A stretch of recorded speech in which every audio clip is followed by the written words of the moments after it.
Hi students.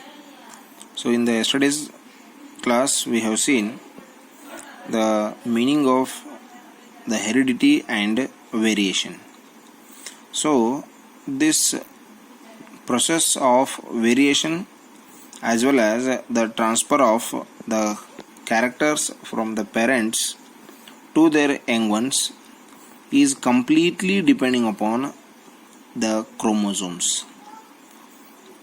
So chromosomes are the thread-like structures which are present in the nucleus of the cell, and it is formed by the DNA which carries the genes. Chromosomes are the thread-like structures which are present in the nucleus. So the ultra structure of chromosome we can see here. So in that one we can see the two different portions, that is the chromatid and the centromere. The ball like structure which is present here, that is called the centromere, and this is the chromatid. And the chromatid has many number of genes. Chromatid has many number of genes. So here the chromosomes which are present in the nucleus, that are present in the form of the threads, so which are responsible for carrying the genes. So already we know that gene is the unit of DNA on a chromosome that controls the synthesis of protein, or genes are actually the units of heredity. Genes are the units of heredity. The genes are the units of heredity which transfers the characters or the traits from the parents to their offsprings during the reproduction. So the genes are the units of heredity which transfers the characters or the traits from the parents to their young ones during the reproduction. So actually genes are working in pairs. Genes are working in pairs.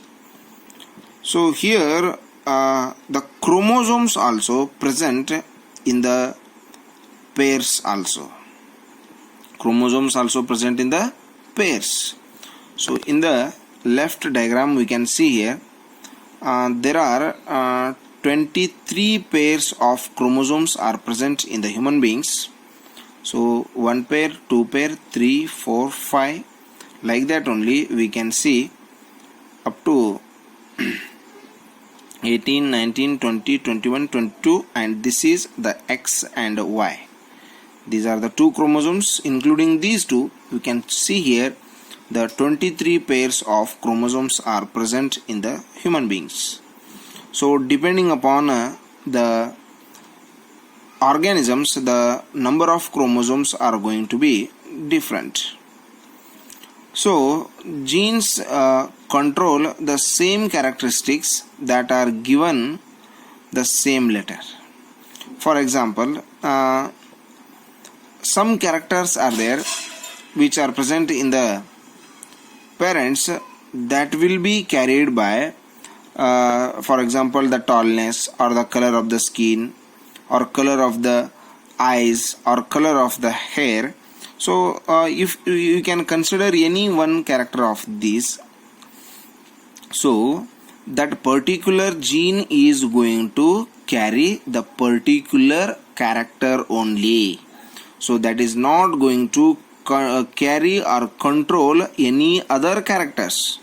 So whatever the character present or whatever the character is given by the particular gene, so that gene is going to control the same character. So that is not going to change its nature. So at all time the same gene is going to carry the same character. So that here we can confirm that the gene which decides the appearance of an organism, so that will always works, or that will always carry the same character in all the generations. So the gene which decides the appearance of an organism even in the presence of an alternative gene. So here we can see that the one gene which came from the mother and another gene which came from the father, so which is going to show its appearance, that gene will be considered as the dominant gene. Okay, so the other gene that is also present, but it is not appearing. So that is present in the form of hidden form, that is in the form of hidden, so that will be considered as the recessive gene. The gene which can decide the appearance of an organism only in the presence of the another identical gene, so that is called the recessive gene. So and the gene which is going to show its appearance, so that is called the dominant gene, and which is not going to show its appearance, that is the recessive gene.